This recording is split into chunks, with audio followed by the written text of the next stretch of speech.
Welcome back, everybody, to another episode of Ben on Sports. And as you can see, it is another NASCAR weekly episode with predictions, with updates, with preview, all that kind of stuff. I'm back for week 12. I hope you're enjoying these. Please like, comment, leave us, and subscribe. Comment before I even get in the video. I want everybody to comment down below who they think is going to win this week's race at Kansas. So go ahead and pause the video, make your comment, and then listen to the rest of it. So here's our storylines. I'm asking the question: is Penske heating up? They're finally starting to get in victory lane and matching some of the speed they've had. They had somebody win a race and somebody was competitive last week at Texas. On a mile and a half, it's not even a super speedway. Maybe Penske's heating up and they're going to start getting some guys in the victory lane, and arguably their fastest and and their best driver, or at least most consistent driver this season, is the only one that hasn't hit victory lane. But maybe Penske's starting to heat up, and what Penske is Ford finally figuring out victory lane. I feel like this has been a story every year. RFK Racing seems like they're getting some pretty routine speed too. And then obviously Penske's fourth car, that's technically Wood Brothers, with Josh Berry, has been fast. Maybe Ford is finally starting to find some consistency and figuring it out so they can compete with Chevy and Toyota. And Logano is still Logano. Rough season. Everybody always asks, right, with these starts, oh man, is it finally the year Logano has lost it? Is it not very good? I mean, last year he had the worst season of any champion in NASCAR history. He's off to not a great start this year, even though he's had some speed, and he wins a race, so none of it matters. He's going to be in the playoffs. And I feel like Logano loves this new playoff format because I think it kind of plays into his hands. He might have some rough weeks, but he always knows how to find victory lane, usually, if not once, multiple times in a season. Logano is still Logano. He's still sliced bread. Found his way to victory lane at Texas. He's officially in the playoffs. Now let's see how many points and he can get going into them. The next winless driver to win, I think the biggest name out there that still has not won a race, well, at least the two are Chase Elliott and Ryan Blaney, two of the most popular drivers in NASCAR. With how hot Ford is, maybe Blaney gets it. I don't think he's great at Kansas. Maybe even Chase Elliott. Hendrick has been fast. Elliott has arguably been the most consistent Hendrick driver this year. But who's the next winless driver to win? Is it, maybe even somebody like a Chris Buescher is out there? Maybe a Chase Briscoe, or maybe somebody from a team we're not even thinking of. Who knows? Is Hocevar blooming this year? He officially has his first pole. He's had some great races on tracks that aren't necessarily, tracks that you can just luck in being good or ride around and be good. Like tracks that are, you have to actually have speed and talent. I mean, him and his teammate were both fast this week in McDowell at Texas. Is this the year Hocevar starting to bloom? Is Hocevar going to break out? Is Hocevar a dark horse candidate to make the playoffs? I think all of those things are true.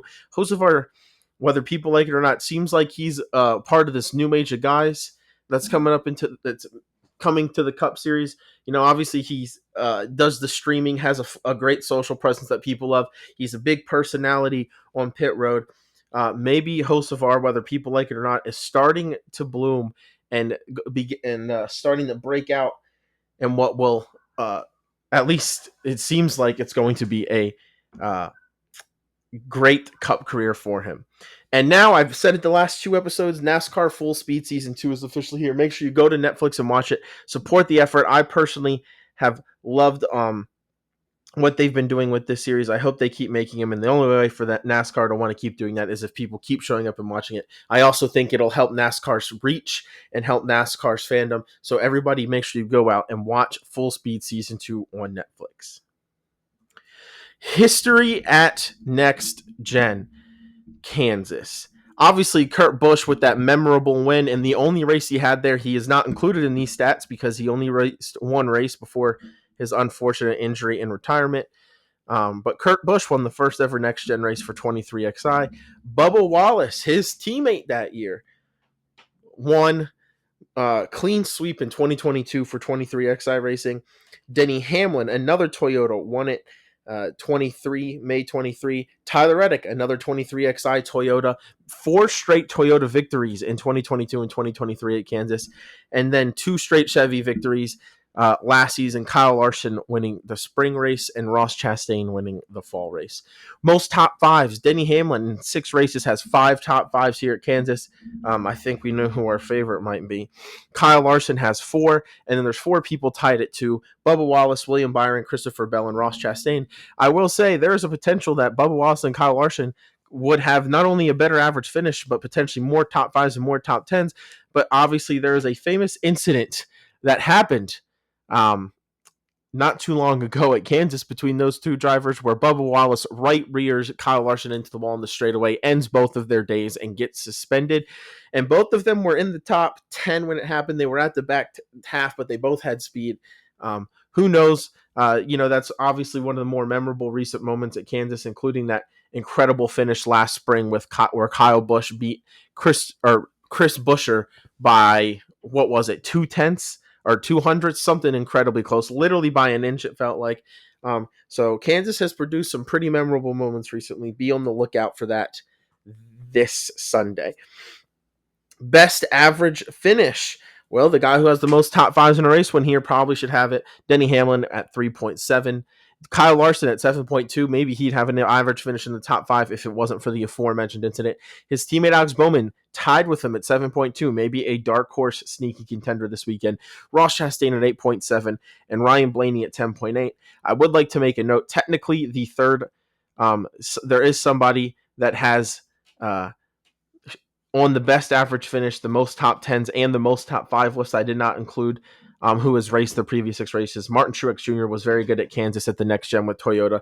He had, I believe, the 4th best average finish, the 4th most top 10s, or he was tied for 2nd in top 10s, and he was there in top 5s. I did not include him because he is retired and he's not racing this week. Maybe Chase Briscoe, who's filling in for him and can find some speed at Kansas somewhere he has not found it yet with Ford. He never found it with Ford. Most top 10s, Denny Hamlin, top 10 every single race at Kansas. 3 people tied at 5, Alex Bowman, Kyle Larson, Christopher Bell. And then there is 2 tied at 4 with Elliott and Chastain. I think somebody forgot to delete last week from Texas. So I'll have to have a conversation with the person who made the graphic, but Chase Briscoe does not have 3. He has 0 top 10s at Kansas, if you're wondering. His teammate, the guy he's filling in for, Martin Truex, again, was really good here, but not him. So forget that is there. 2 tied at 4 with Elliott and Chastain. So a lot of big names are fast here. Favorites to win. Well, I was mentioning a lot of Hendrick and Joe Gibbs racing cars. Hendrick and Joe Gibbs and really 23XI, at least at Kansas, belongs with them. It's incredibly likely that the winner's coming from one of those 3 teams. Those 3 teams have consistently been the fastest. They have a lot of drivers with great average finishes and a lot of top 5s and a lot of top 10s. If I'm looking at teams to win this week, it's probably Hendrick or Joe Gibbs or 23XI. Team Penske, Logano and Blaney. Cindric, unless something changes, probably not in the picture this weekend, but Blaney and Logano have both had okay runs, and you can't really count either one of them out on any type of track because they are so talented. They're both champions of the sport. So Penske's there. And then RFK, Buescher came from an inch last year of winning. RFK has been getting faster and faster on 1.5 miles. And I think Ryan Preece was arguably the best 1.5 racer for Stewart-Haas Racing last year. He's getting an upgrade in speed. I think RFK could be sneaky contenders here. And then driver rankings. Obviously, Denny Hamlin, Kyle Larson, William Byron. Where have you heard those guys be the 3 fastest guys in the series before? Those are my 3 favorites to win this week. Denny Hamlin and Kyle Larson being like 1A, William Byron being 1B. And I would even put Tyler Reddick in 1B. He's won here before. 23XI and Next Gen has been the best team at Kansas with 3 of the 6 victories. Tyler Reddick hasn't won this year. Maybe this is the week. Add him with that Chase Elliott, Ryan Blaney crew. Christopher Bell has 3 wins. I believe he has 4 top 5s the last 10 weeks, or 4 top 10s the last 5 weeks, something like that. 4 of the last 5 weeks, he's had really good finishes. Let's put it that way. Christopher Bell, won 3 straight races in the first 4 weeks. Kind of been a little bit quiet since then. Maybe this is the week he comes back. Bubba Wallace, off to a good start. He's still top 10 in points. having a good start to the year, had a wreck that unfortunately killed what looked like it was going to be a good day last week at Texas. Bubba Wallace has won on this track. It's his only non-super speedway win. Maybe Bubba Wallace is in line to pick up another one at Kansas. Alex Bowman, again, really good average finish here. Seems to like racing around Kansas. Hendrick Motorsports knows how to get around here. Alex Bowman, 7th favorite. Chase Elliott, again, he knows how to get around this track, has some good finishes. Hendrick has some good finishes. Elliott hasn't really had a lot of race winning speed this year, but he's been even Steven all year. Super consistent. Look out for Chase Elliott. Joey Logano, he gets wins in bunches, in my opinion. He'll have good performances in bunches. I think Joey Logano is a threat. He is a contender to, maybe not a top contender, but a contender to get back-to-back wins on mile-and-a-half tracks. And then Ross Chastain already has a win here. He's been a second place last week. I think he's been outperforming the speed that his car has had. Eventually, Trackhouse is going to get it figured out. Maybe it's this week, and Ross finds himself in victory lane. My driver power rankings after an interesting week last week. Kyle Larson and William Byron are still 1-2. Denny Hamlin almost is ready to drop out of that 3 spot, but he's still top 3 in points. He still has 2 victories this year. So, there still is a little bit of a gap. But your car catching on fire and you having a bad finish is not helpful. And I think he's closer to Reddick than he is to Byron currently. Tyler Reddick had an okay week going into one of the better tracks and probably the best track of 23XI. Tyler Reddick still in a great points position. The only guy I have in the top 5 that doesn't have at least 1 victory this year. I think Tyler Reddick, again, this could be the week he gets in victory lane and gets some points. But Tyler Reddick is steadily one of the top 5 or 6 drivers in NASCAR. Christopher Bell, I think, could try and make moves up this list. But the top 5 guys I have in the power rankings are also the top 5 drivers I have to win this week. I wonder why that is. It's almost like they might be the best 5 drivers in the sport. Consistently fast. All of them are. There are 5 of the top 6 in points, with Chase Elliott being the other one. Chase Elliott doesn't have race-winning speed, but he has been consistent, so I don't want to put him in the top 5 with a lot of the winners and the guys who do consistently have race-winning speed, but eventually it will come for Chase Elliott. Ryan Blaney, not having a great year from an average finish perspective, but I feel like he probably has more bad luck than any other driver in the NASCAR Cup Series this year. Look out for Ryan Blaney. Eventually think luck is going to start breaking his way, and when luck starts breaking his way, he could be really, really tough to beat and get on quite a hot streak. Joey Logano, last week's race winner, jumping from 12 last week to 8 this week, also jumping into the top 10 in points. Maybe Logano, that win might have been the win Logano needed to insert himself with the upper echelon of the sport this season. Ross Chastain, a second place finish, looked really good, staying in the top 10. I still don't know if he has race winning speed. I think he's just off, but he's finding a way around the good finishes. And if he does get some of that race winning speed, it might be hard for some of these guys to routinely race with him, because if he's this good without race winning speed, how good is he going to be when he does get that speed? Bubba Wallace could have had a better week, got caught up in some late cautions, making him fall down to 10, really just because Logano and Chastain just had good weeks and didn't get caught in late wrecks. But Bubba Wallace still in the top 10 of the power rankings. Alex Bowman, I think, doesn't have a whole bunch of momentum. He isn't like hot or anything, but I think he stopped the bad momentum, and he's going to a track where he's had speed. Maybe Bowman is about to rip off some good finishing efforts again. Austin Cindric led a lot of laps last week after winning 2 weeks ago at Talladega. Austin Cindric is hot right now. He's won a race. He's top 15 in points. Austin Cindric, maybe he's about to experience the best stretch of his career, although Kansas has been one of his worst tracks. I believe his average finish is outside the top 30. Chase Briscoe was trying to get into the top 10 for the first time of the day at Texas last week, and then wrecked, racing 3 wide, and obviously never saw that again. Was able to run laps, so he passed some cars that got totaled when he wasn't totaled, but he was quite a few laps down most of the race. Not a great finish for him, especially because he was kind of hot and was stacking finishes, and not really a great week last week at Talladega, or 2 weeks ago at Talladega. Not a great week at Texas. they need to get going in the right direction. Chris Buescher, kind of in the similar boat of Chase Briscoe. They have some good finishes. They've gotten some stage points. They're okay on points, but they also are both guys that probably believe they should be in victory lane and guys that probably want to make a run at the top 10 in regular season points, and they're both capable of doing it, but they both need to get it going soon. They're kind of just biding their time, not really fading, but also not really putting space in between them and the guys below them, and that's definitely something you want to do. Ricky Stenhouse with a phenomenal week this week. Great finish, putting him in, which puts him right back into the points race for getting into the playoffs. Ricky Stenhouse having arguably the best start of any season in his career.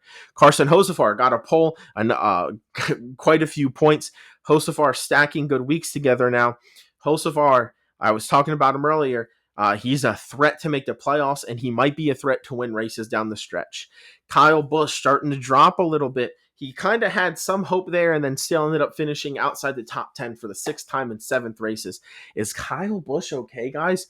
Kyle Busch needs to end this super long winless drought. He needs to start getting some points, or he's in danger currently of missing the playoffs for the 2nd straight season, and I do not believe Kyle Busch has ever done that.